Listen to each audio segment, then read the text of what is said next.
The death of an inmate who was beaten by staff at a Utica-area prison is ruled a homicide.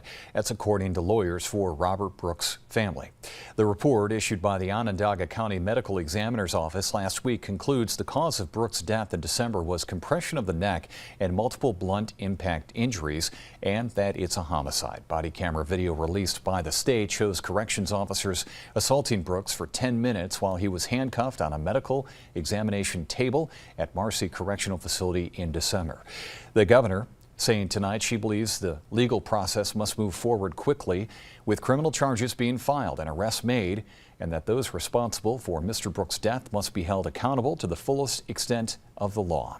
Onondaga County's district attorney is prosecuting the case.